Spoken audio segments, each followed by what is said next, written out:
जय हिंद। एक बार फिर से आप सभी का एग्जाम गुरुजी भाई अरविंद सर यूट्यूब चैनल में हार्दिक स्वागत है। मेरे प्यारे भाई, यूपी SSC पेट एग्जाम 2022 के लिए आपकी लगातार प्रैक्टिस क्लासेस चलाई जा रही हैं और गाइस लगातार आपकी मैराथन क्लास में ले रहा हूं ताकि आप अपने एग्ज़ाम में अच्छा स्कोर अर्जित कर सकूं। मेरे प्यारे भाई, देखा जाए तो एक तरीके से आपके पास अब अपनी परीक्षा के लिए मात्र 10 दिन का समय बचा है और आप इस 10 दिन में गाइस जितना कुछ पढ़ सकते हो उतना पढ़ने की कोशिश कीजिए। अगर गाइस आप इस 10 दिन में भी गाइस अगर आप 50 सेट हल कर लेते हो तो गाइस बहुत है, 50 सेट बहुत है। उसमें गाइस आपका कम से कम 10-15 क्वेश्चन तो फंस ही जाएगा, ठीक है, वहाँ पर आ ही जाएगा। लेकिन कब? जब गाइस आप पढ़ोगे तब, है ना। तो पढ़ने की कोशिश कीजिए, ज़्यादा से ज़्यादा गाइस आप क्लासेस लीजिए और जो आपने नोट्स बना रखा है उसको रिवीजन कीजिए और प्रैक्टिस तो सबसे ज़्यादा कीजिए गाइस। इस समय आपको प्रैक्टिस की ही ज़रूरत है। प्रैक्टिस मेक्स परफेक्ट, यानी प्रैक्टिस ही आपको परफेक्ट बनाती है। तो मेरे प्यारे भाई, आप जितना ज़्यादा प्रैक्टिस करेंगे उतना ही आपके लिए अच्छा होगा और मैं भी आपके लिए गाइस जितना ज़्यादा कोशिश कर पा रहा हूँ, हर संभव मैं कोशिश कर रहा हूँ और करता रहूँगा आपका एग्ज़ाम जब तक नहीं हो जाता है, ठीक है। तो चलिए आज के इस सेट की शुरुआत करते हैं और आगे बढ़ने से पहले मैं आप सभी से निवेदन करना चाहूँगा कि अगर आप चैनल पर पहली बार विजिट किए हैं तो प्लीज़ चैनल को सब्सक्राइब जरूर कर लीजिएगा। नीचे एक लाल कलर का सब्सक्राइब बटन नज़र आ रहा होगा, उसे दबा करके सब्सक्राइब कर लीजिएगा ताकि आने वाली हर एक नई यूपी SSC PET की प्रैक्टिस क्लास आपको समय से मिला करे, ठीक है। चलिए शुरू करते हैं। आपके सामने पहला प्रश्न है। तो मेरे प्यारे भाई, पहला प्रश्न आपके सामने है, निम्नलिखित में से कौन सा एक हड़प्पा स्थल हिंदू कुश के उत्तर में है। निम्नलिखित में से कौन सा एक हड़प्पा स्थल हिंदू कुश के उत्तर में है, इसका आंसर आप बताएंगे। राइट आंसर क्या हो जाएगा? जल्दी जल्दी आंसर देने की कोशिश कीजिए। तो समझिएगा मेरे प्यारे भाई, हिंदू किसके उत्तर में वो है गाइज यहाँ पर आपका सुरतोगोई। कौन सा है? सुरतोगोई। आपका ऑप्शन सी जो है ये राइट आंसर हो जाएगा। आगे बढ़ते हैं गाइस। अगला प्रश्न आपके सामने, अशोक के निम्न में से किस शिलालेख में एक ग्राम्य के भू राजस्व में रियायत का शिलालेख है। अब मेरे प्यारे भाई, तो मैं सबसे पहले बता दूं, यहाँ पर जो भी आपके ऑप्शन दिए गए हैं गाइस, ये पूरे के पूरे ऑप्शन गलत हैं। राइट हो जाएगा आपका मेरे प्यारे भाई, वो हो जाएगा यहाँ पर आपका लुम्बिनी का शिलालेख। क्या हो जाएगा आपका? लुम्बिनी का शिलालेख, ठीक है। तो अगर ये प्रश्न आता है तो याद रखिएगा, लुम्बिनी का शिलालेख आपका राइट हो जाएगा, ठीक है। तो मेरे प्यारे भाई, यहाँ पर ये पूरा ऑप्शन गलत है, इस पर आप ध्यान ना दीजिएगा। आगे बढ़ते हैं गाइस कि सीरी नामक नगर की स्थापना जो है ये किसने की थी। सीरी नामक नगर की स्थापना जो है ये किसने की थी, इसका आंसर आप बताएंगे। सही आंसर क्या हो जाएगा? ध्यान दीजिएगा मेरे प्यारे भाई, सीरी नामक नगर की स्थापना जो है ये किसने की, ये प्रश्न आपसे पूछ रहा है। सही आंसर हो जाएगा आपका, वो हो जाएगा अलाउद्दीन खिलजी ने। करेक्ट आंसर हो जाएगा यहाँ पर आपका ऑप्शन नंबर सी। मेरे प्यारे भाई, सीरी नामक नगर की स्थापना जो है यह अलाउद्दीन खिलजी ने की थी। ऑप्शन सी यहाँ पर आपका राइट हो जाएगा। अगला आपके सामने कि पंडित जगन्नाथ जो हैं ये किसके दरबार में राजकवि थे। पंडित जगन्नाथ जो हैं ये किसके दरबार में राजकवि थे, इसका आंसर आप बताएंगे। ये प्रश्न भी आपके परीक्षा की दृष्टि से इम्पॉर्टेंट है, तो प्लीज़ जल्दी जल्दी आंसर देने की कोशिश कीजिए। इसका सही आंसर क्या हो जाएगा? तो देखो मेरे प्यारे भाई, जो पंडित जगन्नाथ हैं ये किसके दरबार में राजकवि थे, इसका सही आंसर हो जाएगा आपका, हो जाएगा शाहजहां के दरबार में। करेक्ट आंसर हो जाएगा यहाँ पर आपका ऑप्शन नंबर सी। गाइस, जो पंडित जगन्नाथ थे ये शाहजहां के दरबार में राजकवि थे। ऑप्शन सी राइट हो जाएगा। आगे बढ़ते हैं, निम्नलिखित में से कौन सा युग्म सही सुमेलित नहीं है। गाइस, यहाँ पर आपके सामने पहले दिया गया है गाइस पुस्तकें, उसके बाद गाइस दिया गया है यहाँ पर आपका जो गाइस दिया गया है हुमायूंनामा। ये पुस्तकें लिखा किसने, ये आपके सामने दिया गया है, ठीक है। तो अब देखो मेरे प्यारे भाई, यहाँ पर आप देखिए जो गाइस गुलबदन बेगम है, गुलबदन बेगम है गाइस, ये गाइस जो हुमायूंनामा है ये लिखा है गुलबदन बेगम ने। किसने लिखा है गाइस? गुलबदन बेगम ने। कानून ए हुमायूनी जो है गाइस ये लिखा गया है ख्वान मीर के द्वारा। और जो गाइस तारीख ए फिरोज शाही पुस्तक है ये लिखा गया है जियाउद्दीन बरनी के द्वारा। तो आपका ऑप्शन ए, वी एंड सी ये तीनों सही है। लेकिन मेरे प्यारे भाई, जो यहाँ पर तज़किरात ए हुमायूं नामक पुस्तक है ये ख्वाजा कलानी नहीं लिखा है। ये किसने लिखा है मेरे प्यारे भाई? तो याद रखिएगा, ये लिखा गया है बायजीत के गाइस जो लिखा गया है ये लिखा गया है बायजीत बयात के द्वारा। किसके द्वारा लिखा गया है? बायजीत बयात के द्वारा। तो ऑप्शन डी यहाँ पर आपका राइट हो जाएगा। अगला आपके सामने कि भारत में दास प्रथा का उन्मूलन जो है ये किस अधिनियम के द्वारा हुआ। भारत में दास प्रथा का उन्मूलन जो है यह किस अधिनियम के द्वारा हुआ, इसका आंसर आप बताएंगे। राइट आंसर क्या हो जाएगा? तो देखो मेरे प्यारे भाई, भारत में जो दास प्रथा है इसका उन्मूलन जो है या किस अधिनियम के द्वारा हुआ, इसका सही आंसर हो जाएगा 1843 के अधिनियम द्वारा। करेक्ट आंसर हो जाएगा यहाँ पर आपका ऑप्शन सी। आगे बढ़ते हैं। अक्टूबर 1943 में सुभाष चंद्र बोस ने आरजी हुकूमत ए हिंद की स्थापना जो है ये कहाँ पर की थी?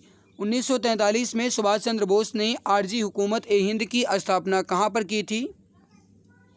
राइट हो जाएगा आपका, हो जाएगा सिंगापुर में। करेक्ट आंसर हो जाएगा आपका ऑप्शन नंबर बी। दूसरी बात आप याद रखिएगा मेरे प्यारे भाई कि सिंगापुर से ही सुभाष चंद्र बोस ने दिल्ली चलो का नारा दिया था। गाइस, सुभाष चंद्र बोस ने ही दिल्ली चलो का नारा जो है ये सिंगापुर से ही दिया था। तो राइट आंसर यहाँ पर क्या हो जाएगा आपका? ऑप्शन नंबर बी, सिंगापुर में। नेक्स्ट आपके सामने है कि निम्नलिखित में से किसने कहा था, मेरे बंधुओं ये मत भूलो निचले वर्ग के लोग गरीब, अशिक्षित, मोची तथा सफाई करने वाले तुम्हारे ही हाड़ मांस हैं। ये जो है यह किसने कहा था? इसका आंसर आप बताएंगे। तुम्हारे बांधव हैं। ये गाइस जो कथन है ये किसने कहा? फिर से एक बार सुनिए आप क्या कह रहा है।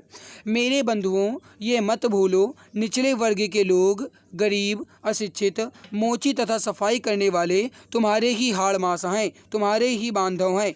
तो मेरे प्यारे भाई याद रखिएगा ये कहा गया था किसके द्वारा? ये कहा गया था स्वामी विवेकानंद के द्वारा। किसके द्वारा? स्वामी विवेकानंद के द्वारा। राइट हो जाएगा यहाँ पर आपका ऑप्शन नंबर सी करेक्ट हो जाएगा। नेक्स्ट क्वेश्चन आपके सामने है कि वर्ष 1942 में भारत छोड़ो आंदोलन के दौरान राष्ट्रीय सरकार की स्थापना नहीं हुई थी। कहने का मतलब ये है मेरे प्यारे भाई कि अगस्त 1942 से भारत छोड़ो आंदोलन की शुरुआत हुई। और जब गाइस भारत छोड़ो आंदोलन की शुरुआत हुई थी तो उस समय किस राष्ट्रीय सरकार की स्थापना नहीं हुई थी? ये प्रश्न आपसे पूछ रहा है। तो देखो गाइस यहाँ पर आपका राइट हो जाएगा, वो हो जाएगा गाइस यहाँ पर मुंगेर। करेक्ट क्या हो जाएगा आपका? ऑप्शन नंबर सी बिल्कुल परफेक्ट हो जाएगा। आगे बढ़ते हैं कि मद्रास महाजन सभा जो है, मद्रास महाजन सभा जो है ये कब अस्तित्व में आई? बताइए, मद्रास महाजन सभा कब अस्तित्व में आई? इसका सही आंसर हो जाएगा मेरे प्यारे भाई, वो हो जाएगा 1884 में। राइट आंसर हो जाएगा यहाँ पर आपका 1884 में। अगला आपके सामने गाइस क्वेश्चन नंबर 11 है कि दंडकारण्य भारत के किस भाग में स्थित है? दंडकारण्य जो है ये भारत के किस भाग में स्थित है? क्वेश्चन नंबर 11 का आंसर आप बताएंगे। तो ध्यान दीजिएगा मेरे प्यारे भाई, दंडकारण्य जो है यह भारत के किस भाग में है ये प्रश्न आपसे पूछ रहा है। सही आंसर हो जाएगा आपका, वो हो जाएगा मध्यवर्ती। ऑप्शन सी यहाँ पर आपका सही आंसर हो जाएगा। जो भी हमारे प्यारे भाई बहन मित्र बता रहे हैं कि मध्यवर्ती में है, ऑप्शन सी बता रहे हैं, बिल्कुल सही हो जाएगा। आगे बढ़ते हैं कि सबसे पहले किसने प्रतिपादित किया कि सूर्य हमारे सौरमंडल का केंद्र है और पृथ्वी उसकी परिक्रमा करती है? ये सबसे पहले किसने प्रतिपादित किया? इसका आंसर आप बताएंगे। सही आंसर क्या हो जाएगा? तो ध्यान दीजिएगा मेरे प्यारे भाई, ये कहा गया था कोपरनिकस के द्वारा। गाइस सौरमंडल जो सौर प्रणाली है इसकी खोज कोपरनिकस ने ही की थी और उन्होंने ही कहा था मेरे प्यारे भाई कि सूर्य जो है ये हमारे सौरमंडल के सेंटर में है, हमारी पृथ्वी जो है ये सूर्य की परिक्रमा करती है। ये किसके द्वारा कहा गया था? तो ये कहा गया था कोपरनिकस के द्वारा। राइट हो जाएगा यहाँ पर आपका ऑप्शन नंबर डी। जो भी हमारे प्यारे भाई बहन मित्र यहाँ पर ऑप्शन डी बता रहे हैं, बिल्कुल सही आंसर हो जाएगा। मेरे प्यारे भाई अगर आपने अभी तक क्लास को लाइक नहीं किया है तो एक बार सभी मित्र क्लास को दिल की गहराई से लाइक जरूर कर देंगे। और जो भी प्यारे भाई बहन मित्र चैनल पर पहली बार विजिट किए हैं वह सब्सक्राइब कर लेंगे ताकि आने वाली हर एक नई यूपी SSC PET की प्रैक्टिस क्लास आपको समय से मिला करे। आगे बढ़ते हैं। अगला प्रश्न आपके सामने कि डॉगर बैंक जो है गाइस जी ये किस महासागर में है? इसका आंसर आप बताएंगे। राइट आंसर क्या हो जाएगा? ये प्रश्न भी आपके परीक्षा की दृष्टि से इंपॉर्टेंट क्वालिटी वाला है, तो प्लीज़ जल्दी जल्दी आंसर देने की कोशिश कीजिए। डॉगर बैंक जो है ये कहाँ है? Question number 13। तो ध्यान दीजिएगा मेरे प्यारे भाई, जो डॉगर बैंक है ये कहाँ पर है? याद रखिएगा मेरे प्यारे भाई, अटलांटिक महासागर में है। करेक्ट आंसर हो जाएगा यहाँ पर आपका ऑप्शन नंबर बी। जो भी हमारे प्यारे भाई बहन मित्र यहाँ पर ऑप्शन बी बता रहे हैं, बिल्कुल सही आंसर हो जाएगा। आगे बढ़ें, चलो आगे बढ़ते हैं कि भारतीय मानक समय निम्नलिखित में से किन स्थानों के समीप से लिया जाता है? किस स्थान के समीप से लिया जाता है आपको ये बताना है। Question number 14। सही आंसर हो जाएगा मिर्ज़ापुर, ऑप्शन बी करेक्ट हो जाएगा। आगे बढ़ते हैं कि भारत की सबसे लंबी भू सीमा निम्न में से किस देश के साथ लगती है। भारत की सबसे लंबी भू सीमा जो है यह किस देश के साथ लगती है, इसका आंसर आप बताएंगे। राइट आंसर क्या हो जाएगा मेरे प्यारे भाई, याद रखिएगा ये प्रश्न आपसे पूछा जा सकता है, एग्जाम के पॉइंट ऑफ व्यू से इंपॉर्टेंट प्रश्न है। तो देखो गाइस, सबसे लंबी सीमा जो है ये भारत की वो किस पड़ोसी देश के साथ लगती है, बांग्लादेश के साथ लगती है। दूसरी बात आप याद रखिएगा, बांग्लादेश की कैपिटल जो है गाइस ये है ढाका। क्या है, बांग्लादेश की कैपिटल ढाका है। और तीसरी बात आप याद रखिएगा मेरे प्यारे भाई, बांग्लादेश में जो गाइस करेंसी चलती है वो चलती है टका। क्या चलती है, टका चलती है। ठीक है, तो ये गाइस आप पूरा याद रखिएगा, पूछा जा सकता है आपसे।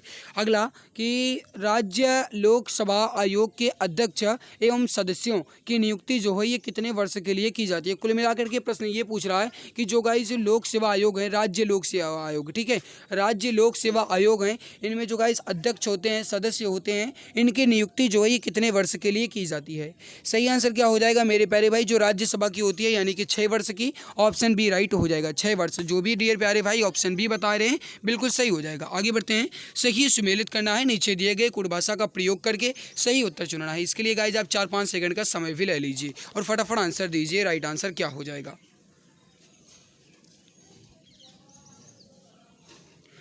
तो ध्यान दीजिएगा मेरे प्यारे भाई, सबसे पहले यहाँ पर अनुसूचियाँ दी गई हैं और उसके बाद गाइस आपके सामने सूची सेकंड में उनसे संबंधित सब्जेक्ट्स दिए गए हैं। मिलान करके सही आंसर आपको बताना है, जल्दबाजी नहीं करेंगे, सोचने समझने के बाद आंसर देंगे। अब देखो मेरे प्यारे भाई, सबसे पहले जो चतुर्थ अनुसूची है इसका जो संबंध है मेरे प्यारे भाई ये है गाइज राज्यसभा से। किससे है, यहाँ पर ये 3 लिखा हुआ है, ठीक है, ये बी नहीं है 3 है, तो ये गाइज किससे है, राज्यसभा से है। फिर देखो मेरे प्यारे भाई, जो यहाँ पर षष्ठम है यानी कि जो गाइज 6वीं अनुसूची है इसका संबंध जो है ये जनजातीय से है। ठीक है, इसके बाद गाइज जो अष्टम अनुसूची है इसका संबंध जो है ये गाइज भाषा से है। और नवम कहा है गाइज वो है भूमि सुधार से। यानी क्या हो जाएगा आपका 4 नहीं पहले 3 होगा, 3 4 2 और 1, 3 4 2 1 यानी ऑप्शन सी यहाँ पर आपका सही हो जाएगा। जो भी हमारे प्यारे भाई बहन मित्र ऑप्शन सी बता रहे हैं बिल्कुल सही करेक्ट आपका हो जाएगा। आगे बढ़ते हैं, संपत्ति के अधिकार की अब क्या स्थिति है। यानी गाइस संपत्ति का अधिकार जो है ये अब क्या है। अब जैसा कि आप जानते हैं मेरे प्यारे भाई कि संपत्ति का अधिकार जो है ये अब क्या हो गया है गाइस, क्या हो गया है, एक कानूनी अधिकार हो गया है। इसके पहले गाइस जो संपत्ति का अधिकार था ये क्या था, मौलिक अधिकार था, और अब क्या हो गया है, तो ये अब हो गया है कानूनी अधिकार। तो राइट यहाँ पर क्या हो जाएगा आपका कानूनी अधिकार, ऑप्शन ए करेक्ट आंसर हो जाएगा। अगला आपके सामने मेरे प्यारे भाई, तो क्या कह रहा है गाइस कि वित्तीय आयोग के बारे में निम्न में से क्या सत्य है। यानी गाइस क्वेश्चन ये पूछ रहा है कि वित्तीय आयोग के बारे में कौन सा यहाँ पर गाइस दिया गया है विकल्प जो सही है। क्वेश्चन नंबर 19 का आंसर आप बताएंगे, सही आंसर क्या हो जाएगा। अब देखो गाइस, सबसे पहला ही देखो जो वित्तीय आयोग है गाइस या एक संवैधानिक निकाय है। करेक्ट आंसर यहाँ पर क्या हो जाएगा आपका ऑप्शन ए। आगे बढ़ते हैं गाइस, अनुच्छेद 21 द्वारा कौन सा अधिकार प्रदान किया गया है। यानी अनुच्छेद 21 में किसका वर्णन किया गया है, यह प्रश्न आपसे पूछ रहा है। कुल मिलाकर के मेरे प्यारे भाई जल्दी जल्दी आंसर देने की कोशिश कीजिए, इसका सही आंसर क्या हो जाएगा। अब देखो अनुच्छेद 21 द्वारा कौन सा अधिकार प्रदान किया गया है, ये प्रश्न आपसे पूछ रहा है। सही आंसर हो जाएगा मेरे प्यारे भाई प्यारे मित्र, वो हो जाएगा यहाँ पर आपका वाक्य एवं अभिव्यक्ति की स्वतंत्रता। कौन सा हो जाएगा, वाक्य एवं अभिव्यक्ति की स्वतंत्रता। राइट आंसर हो जाएगा यहाँ पर आपका, सॉरी ब्रदर, यहाँ पर वाक नहीं होगा, यहाँ पर हो जाएगा व्यक्तिगत स्वतंत्रता व जीवन की सुरक्षा। क्या हो जाएगा, व्यक्तिगत स्वतंत्रता व जीवन की सुरक्षा। राइट आंसर हो जाएगा मेरे प्यारे भैया आपका, वो हो जाएगा ऑप्शन नंबर ए। थोड़ी सी गलती हो गई, माफ़ करना। अगला आपके सामने, भारत में जीएसटी जो है या किस समिति की सिफारिश पर लागू किया गया। या गाइस कहा जाए तो भारत में जो वस्तु एवं सेवा कर गाइस ये किसकी सलाह पर लागू किया गया था, ये प्रश्न आपसे पूछ रहा है। देखो गाइज इतनी सारी क्लासेस लेने के कारण थोड़ा सा डिस्ट्रेस हो जाता है, गलती हो जाती है 1-2 क्वेश्चंस की। जैसे कल भी एक क्वेश्चन आपका गलत हो गया था गाइज, प्रार्थना समाज का संस्थापक ऐसे कुछ क्वेश्चन था, वो भी गलत हो गया था मुझसे। तो गाइज आपकी लगातार क्लासेस लेने की वजह से, मैराथन क्लास लेने की वजह से गाइज थोड़ा बहुत दिमाग डिस्ट्रेस हो जाता है। इधर गाइज टाइम भी नहीं मिल पाता, ड्यूटी हुई होती है। फिर भी गाइज मैं आपके लिए जितनी भी ज़्यादा कोशिश कर पाता हूँ, हर संभव हमारी कोशिश जारी रहती है आपके लिए कि मैं गाइज आपको बेहतर से बेहतर क्लासेस दे पाऊँ। तो मेरे प्यारे भाई अब आप आप हमारे इस गाइस हौसले को या हमारे उस उत्साह को और भी गाइस बढ़ाने के लिए, उसे गाइस और ऊर्जा देने के लिए क्लास को लाइक और शेयर कर दिया करो, ठीक है। तो जीएसटी जो है ये किस समिति की सिफारिश पर लागू किया गया, ये प्रश्न आपसे पूछ रहा है। सही आंसर हो जाएगा मेरे प्यारे भाई, वो हो जाएगा आपका विजय केलकर समिति। करेक्ट आंसर हो जाएगा आपका ऑप्शन नंबर बी। आगे बढ़ते हैं गाइस अगला कि कीन्स के रोजगार सिद्धांत में पूर्ण रोजगार का क्या अर्थ है। कीन्स के रोजगार सिद्धांत में पूर्ण रोजगार का क्या अर्थ है। क्वेश्चन नंबर 22 का आंसर आप बताएंगे। सही आंसर हो जाएगा आपका, वो हो जाएगा सभी संसाधनों का पूर्ण उपयोग। क्या है मेरे प्यारे भाई, सभी संसाधनों का पूर्ण उपयोग। करेक्ट आंसर हो जाएगा यहाँ पर आपका ऑप्शन नंबर डी। आगे बढ़ते हैं कि बैंक दर में वृद्धि से सामान्यतया क्या हो जाती है। बैंक दर में वृद्धि से सामान्यतः क्या हो जाता है। ऑप्शन को देखने के बाद आंसर दीजिएगा गाइज, ये आपका अब इकोनॉमिक्स से संबंधित क्वेश्चन आ रहा है। बताएंगे इसका राइट आंसर क्या हो जाएगा। क्वेश्चन नंबर 23 का सही आंसर क्या हो जाएगा। तो क्या हो जाता है मेरे प्यारे भाई, ब्याज के दर में वृद्धि हो जाती है। राइट हो जाएगा आपका ऑप्शन ए। क्या हो जाता है, ब्याज के दर में वृद्धि हो जाती है। करेक्ट आंसर हो जाएगा यहाँ पर आपका ऑप्शन नंबर ए। आगे बढ़ते हैं, अगला प्रश्न आपके सामने। निम्न में से कौन सा एक कृषि क्षेत्र में नीली क्रांति से संबंधित है। यानी गाइस नीली क्रांति, इसका संबंध जो है यह किससे है, इसका आंसर आप बताएंगे। राइट आंसर क्या हो जाएगा। प्लीज़ जल्दी जल्दी आंसर देने की कोशिश कीजिए। सही आंसर क्या हो जाएगा तो समझने की कोशिश कीजिएगा मेरे प्यारे भाई। नीली क्रांति का संबंध जो है ये किससे है, मत्स्य पालन से है। राइट आंसर हो जाएगा यहाँ पर आपका ऑप्शन ए। जो भी हमारे प्यारे भाई बहन मित्र यहाँ पर ऑप्शन ए बता रहे हैं, बिल्कुल सही आंसर हो जाएगा मत्स्य पालन। आगे बढ़ते हैं कि भारतीय रुपये का द्वितीय अवमूल्यन जो है ये कब हुआ। भारतीय रुपये का द्वितीय अवमूल्यन कब हुआ। क्वेश्चन नंबर 25 का आंसर आप बताएंगे। सही आंसर क्या हो जाएगा, समझने की कोशिश कीजिएगा, जल्दबाजी नहीं करेंगे। करेक्ट आंसर हो जाएगा मेरे प्यारे भाई, वो हो जाएगा वर्ष 1966 में। करेक्ट आंसर हो जाएगा यहाँ पर आपका ऑप्शन नंबर सी। आगे बढ़ते हैं कि एक एंगस्ट्रम जो है ये गाइस कितने मात्रक के बराबर होता है। एक एंगस्ट्रम मात्रक जो है या किसके बराबर होता है। तो गाइस एक एंगस्ट्रम जो है गाइस ये होता है तरंग दैर्ध्य का। और गाइस ये कितने सेंटीमीटर्स के बराबर होता है, ये प्रश्न आपसे पूछ रहा है। सही आंसर हो जाएगा मेरे प्यारे भाई प्यारे मित्र, वो हो जाएगा 10⁻⁻10 मीटर के बराबर। राइट आंसर हो जाएगा यहाँ पर आपका ऑप्शन ए। जो भी प्यारे भाई बहन मित्र यहाँ पर ऑप्शन ए बता रहे हैं, बिल्कुल सही आंसर हो जाएगा। आगे बढ़ते हैं गाइस, अगला प्रश्न आपके सामने। मैनोमीटर द्वारा किसकी माप की जाती है। यानी मैनोमीटर के द्वारा हम किसका माप करते हैं, इसका आंसर आप बताएंगे। सही आंसर क्या हो जाएगा। अब देखो गाइज, वायु दाब जो है गाइज बैरोमीटर के द्वारा मापा जाता है और मैनोमीटर के द्वारा गाइज वो मापा जाता है गैसों का दाब, ठीक है। तो राइट यहाँ पर क्या हो जाएगा आपका गैसों का दाब। मैनोमीटर से हम गैसों का दाब मापते हैं। राइट हो जाएगा यहाँ पर आपका ऑप्शन बी।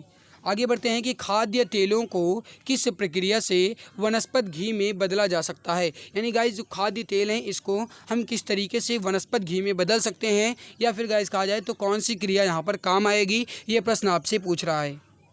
सही आंसर हो जाएगा आपका हाइड्रोजनीकरण द्वारा। करेक्ट आंसर हो जाएगा ऑप्शन ए। जो भी डियर प्यारे भाई बहन मित्र यहाँ पर ऑप्शन ए बता रहे हैं, बिल्कुल सही आंसर हो जाएगा। आगे बढ़ते हैं गाइस, अगला प्रश्न आपके सामने। चूने के जल में कार्बन डाइऑक्साइड गैस प्रवाहित करने पर प्राप्त अवक्षेप का रंग क्या होता है।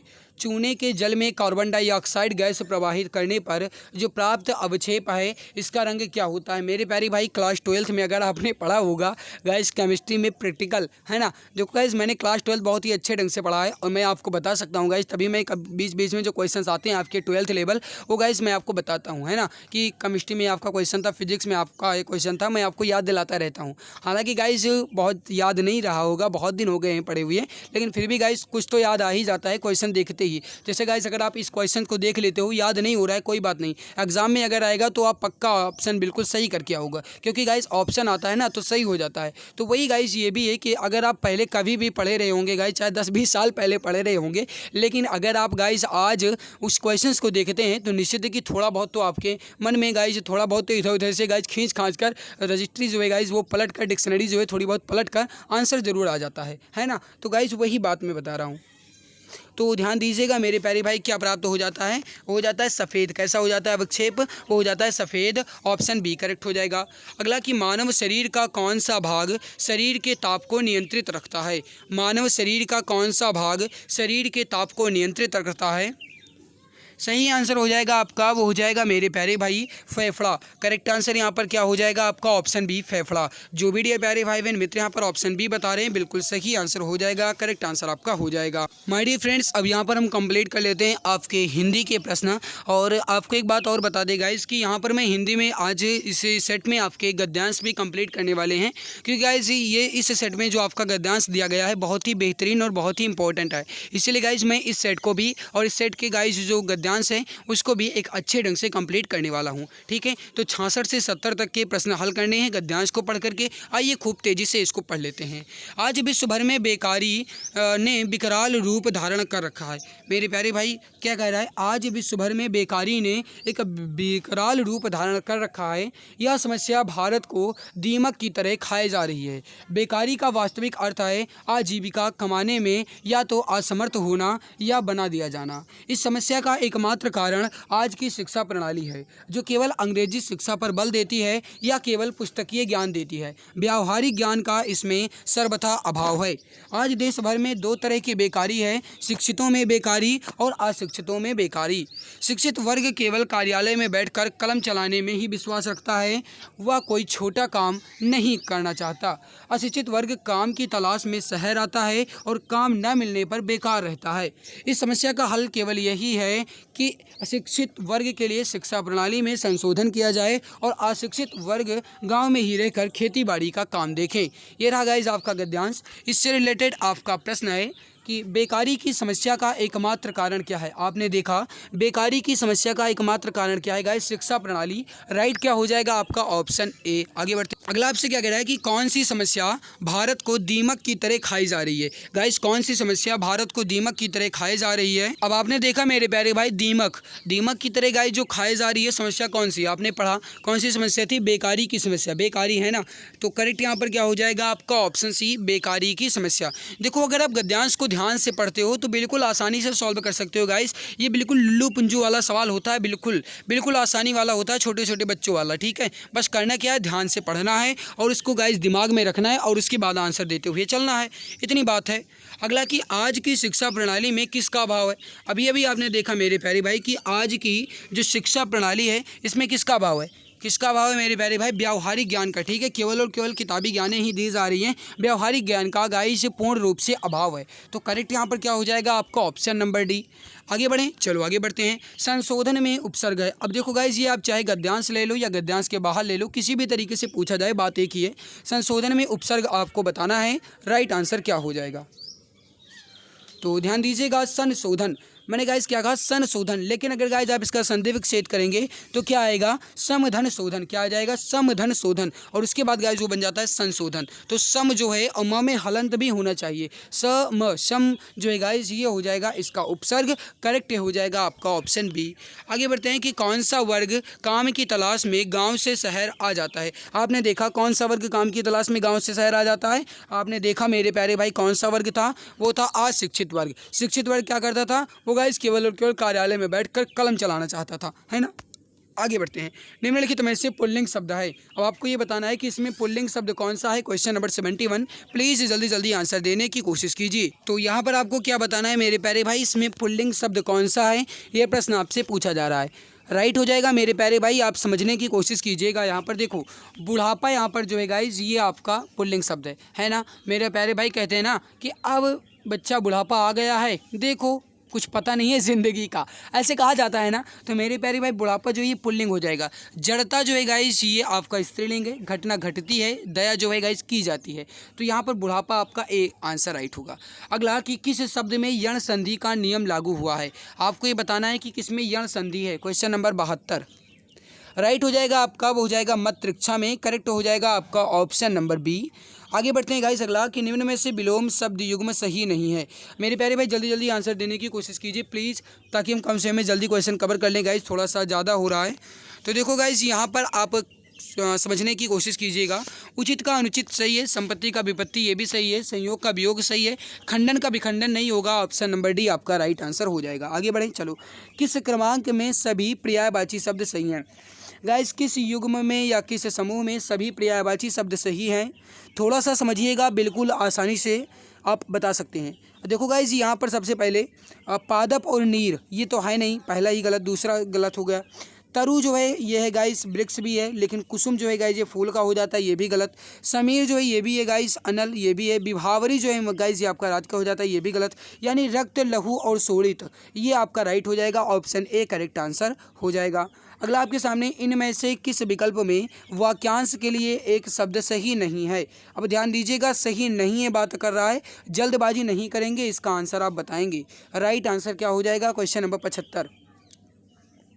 अब ध्यान दीजिएगा मेरे प्यारे भाई, यहाँ पर वह जो किए का उपकार माने उसे कृतज्ञ कहते हैं, वह जो कभी बूढ़ा ना उसे अजर कहते हैं, सूर्य के अस्त होने का समय उसे प्रदोष कहा जाता है, और गाइस बिना पलक झपकाए उसे निमीलित नहीं कहा जाता। ऑप्शन डी यहाँ पर राइट हो जाएगा। आगे बढ़ते हैं, प्रश्न संख्या 76 से 80। नीचे दिए गए पद्यांश को पढ़ करके नीचे दिए गए प्रश्न को हल करना है। अब आइए मेरे प्यारे भाई इस पद्यांश को पढ़ लेते हैं, सोहनलाल द्विवेदी द्वारा लिखा गया है।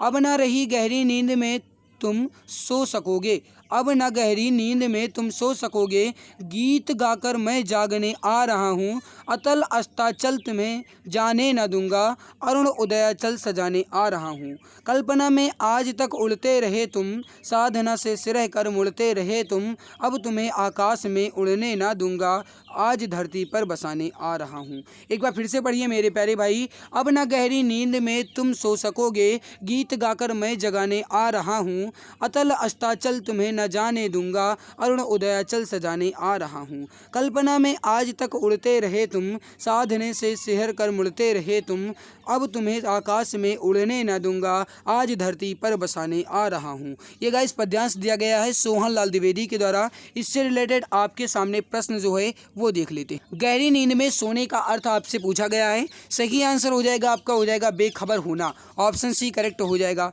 आगे बढ़ते हैं, कवि लोगों को कहाँ नहीं जाने देगा। अब आप देखते हैं मेरे प्यारे भाई, कवि जो है ये कहाँ नहीं जाने की बात कर रहे हैं, पतन की राह पर। ठीक है, राइट क्या हो जाएगा आपका, ऑप्शन डी। आगे बढ़ते हैं, कवि किस तरह के व्यक्तियों को संबोधित कर रहा है। कवि जो है गाइस ये किस तरह के व्यक्ति को संबोधित कर रहे हैं।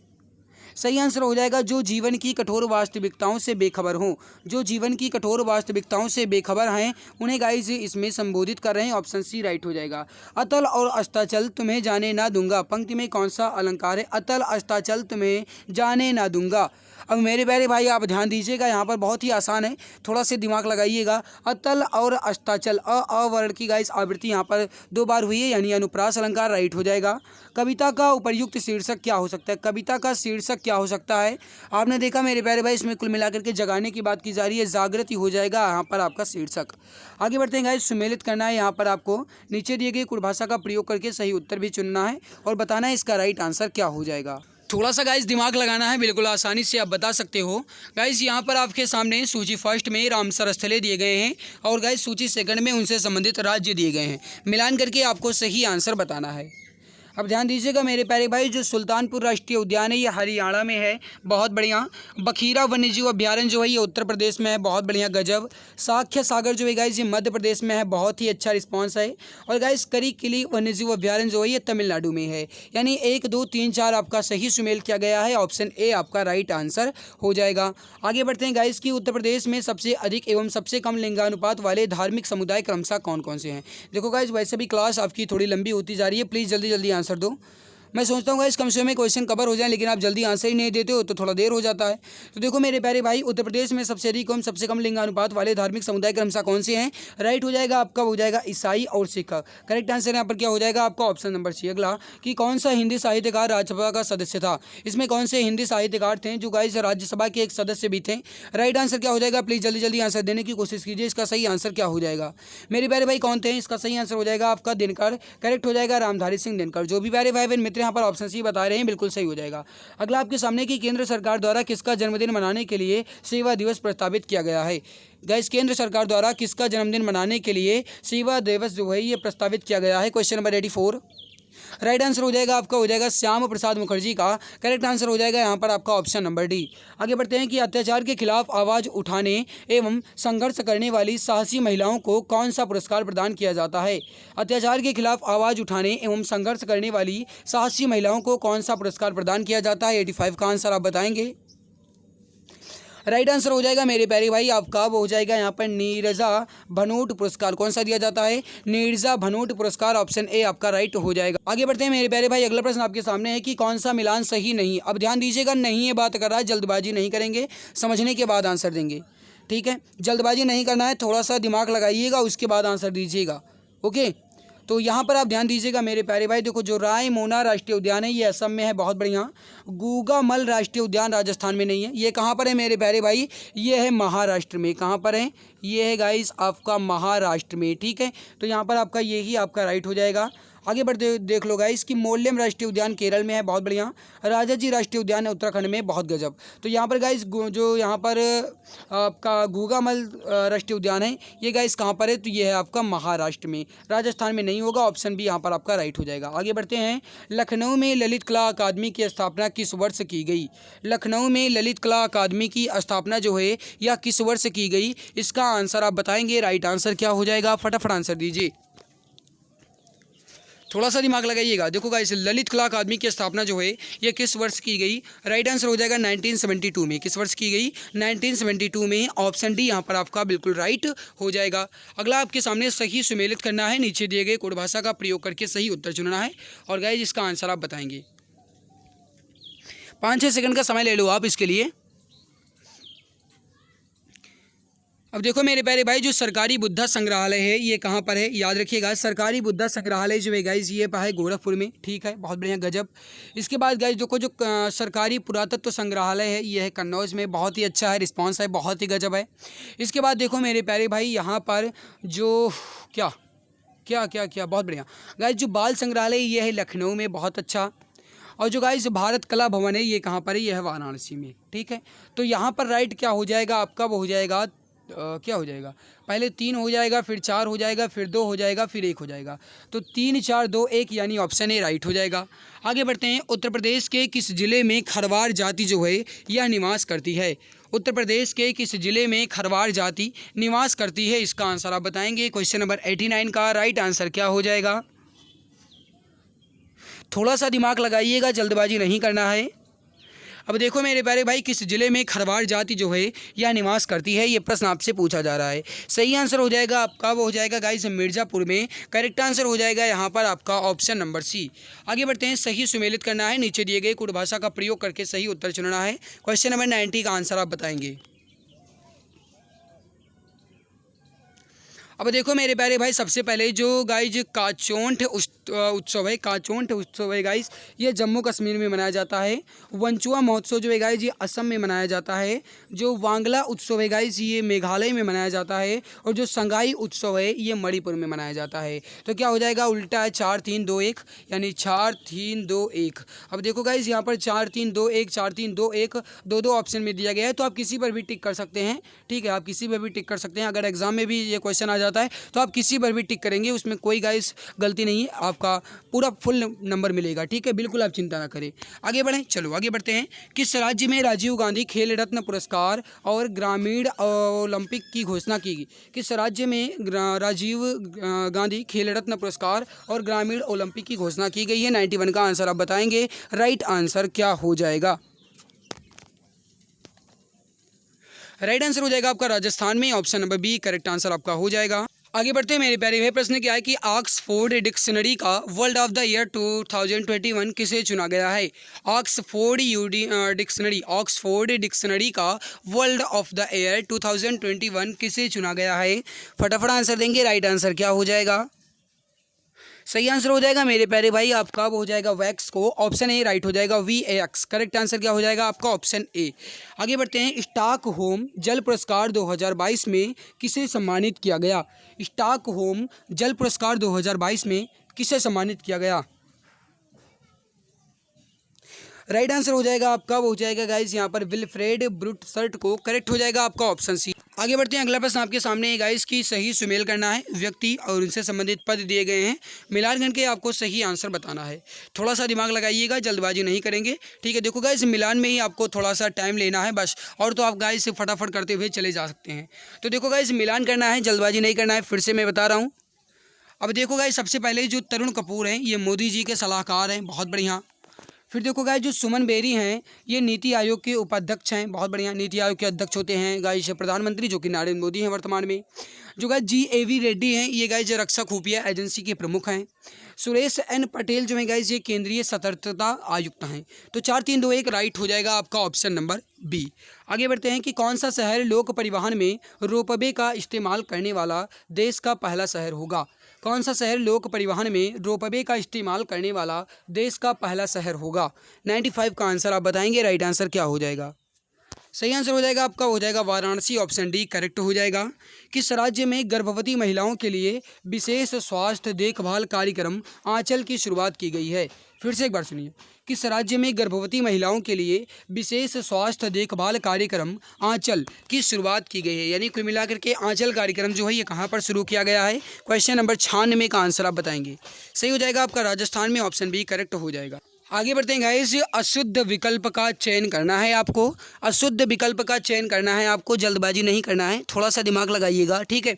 यहाँ पर देखो गाइस भारत का पहला घास संरक्षण केंद्र जो है ये कहाँ पर है, उत्तराखंड में है, बहुत बढ़िया। फिर देखो गाइस जो दालचीनी की खेती करने वाला राज्य है ये गाइस हिमाचल प्रदेश है, बहुत बढ़िया।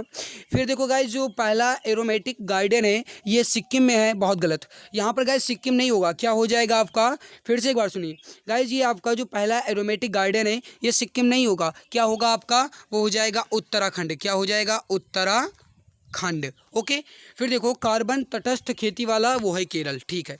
अगला सही सुमेलित करना है प्रथम देश और उसके बाद सूचकांक दिए गए। अब हम जल्दी जल्दी कवर करेंगे, ठीक है। क्वेश्चन नंबर 98, अब ध्यान दीजिएगा मेरे प्यारे भाई, यहाँ पर आप जो गाइस है डेनमार्क ये हो जाएगा आपका विश्व शांति सूचकांक 21, ठीक है। फिर देखो मेरे प्यारे भाई यहाँ पर अब जल्दी जल्दी हम कवर कर रहे हैं, बिल्कुल आप ठीक है समझने की कोशिश कीजिएगा। फिर देखो गाइस यहाँ पर जो नॉर्वे है ये हो जाएगा आपका भ्रष्टाचार। फिर हो जाएगा फिनलैंड आपका विश्व प्रेस स्वतंत्रता सूचकांक 22 और हो जाएगा आइसलैंड आपका सतत विकास सूचकांक। यानी ऑप्शन डी 3 4 2 1 सही हो जाएगा, 3 2 1 4। अगला 9वीं सैन्य वार्ता भारत ऑस्ट्रेलिया का आयोजन कहाँ किया गया। 9वीं सैन्य वार्ता भारत ऑस्ट्रेलिया का आयोजन कहाँ किया गया, राइट हो जाएगा। क्वेश्चन नंबर 99 का आपका वो हो जाएगा देहरादून में, उत्तराखंड की राजधानी देहरादून में, ऑप्शन बी करेक्ट हो जाएगा। आगे बढ़ते हैं, नीति आयोग के निर्यात तत्परता सूचकांक 2021 में कौन सा राज्य पहले स्थान पर रहा। नीति आयोग के निर्यात तत्परता सूचकांक 2021 में कौन सा राज्य पहले स्थान पर है। सही आंसर हो जाएगा आपका, हो जाएगा गुजरात। करेक्ट आंसर हो जाएगा यहाँ पर आपका ऑप्शन नंबर डी। मेरे प्यारे भाई ये रहा आपके सामने इसका फुल PDF और जो गाइस गलती थी वो मैंने यहाँ पर लिख भी दिया है। और ये गाइस आपको मिल जाएगा टेलीग्राम चैनल पर। टेलीग्राम चैनल के बारे में आप जानते ही हैं, एग्जाम गुरुजी बाय अरविंद सर के नाम से टेलीग्राम चैनल है, आप जाकर के गाइस ज्वाइन कर सकते हैं, वहाँ पर आपको इसकी फुल PDF मिल जाएगी। दूसरी बात आप याद रखिएगा मेरे प्यारे भाई, घटना चक्र पब्लिकेशन यानी कि घटना चक्र टो सीरीज के 10 प्रैक्टिस सेट एक ही क्लास में महामैराथन आज आपकी शाम 5 बजे होगी। तो सभी मित्र घटना चक्र के टो सीरीज के महामैराथन क्लास को जरूर देखेंगे, 5 बजे आपकी क्लास स्टार्ट हो जाएगी।